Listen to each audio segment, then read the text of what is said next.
when we traded back to get Parsons, we actually gave the Eagles our original pick, Yep. and they took Devonta Smith, I Yep. believe. So at the moment, like as it is right now, the Cowboys 100% got the better player. Yep. As of right now. It's 3 games into both their NFL careers. Plus, we picked up a third pick, which I think we took Osa with, who's had a couple sacks this weekend. Yeah, so he was good. He was good. So right now, we've won the trade, but it's so fucking early. It's kind of tough to actually say. It was a Chauncey Golston, actually. Oh, we took Golston, Yeah. and actually, I'm pretty sure he had a sack on the weekend, or he actually he had a decent game too. Either way, you get a third round pick that's contributing plus Micah Parsons. Yeah. And they got, I don't even know what Devonta Smith's stat line was.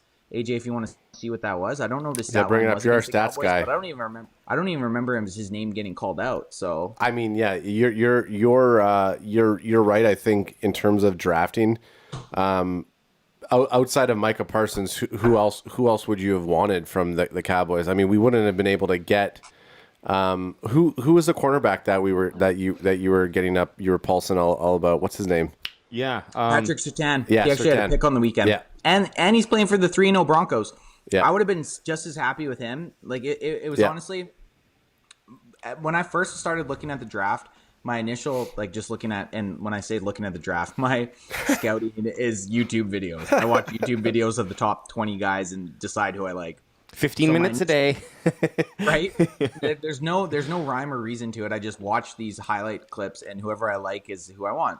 And Micah Parsons was originally the first guy that I really wanted, but we didn't really need a linebacker, right? Right. So cornerback was obviously a huge position, and the best player I thought was Patrick Surtain. So that's kind of who we crushed on there for, I don't know, a couple weeks before the draft, and it was a pretty big surprise when we didn't get him. Yeah.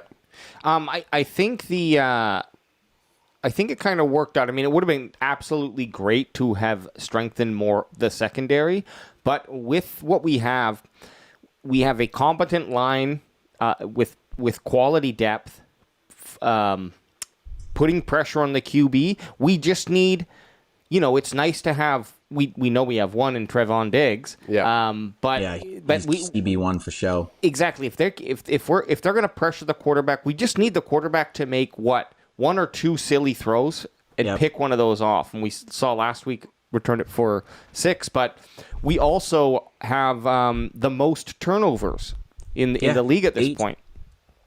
8 right now. Who would have thought the Cowboys at week 3 would have the most turnovers? Well, I think that's not I. No, and to answer your earlier question, Devonta Smith had 3 receptions for 28 yards. So he really was not an impact in that game at all. No, and they not threw one bit. No, they threw to a whole. I honestly think right now, as far as, I mean, it's tough to say. You look at the 5 quarterbacks that were taken in the draft. I think they showed the stat to actually tonight on the Thursday night game. They're 1-10. So I mean, as far as impact players go, I think the top 2 impact players from the draft have been Patrick Surtain and Micah Parsons. And the way Micah's playing and how we've needed him at the end, I'm couldn't be more happy with our draft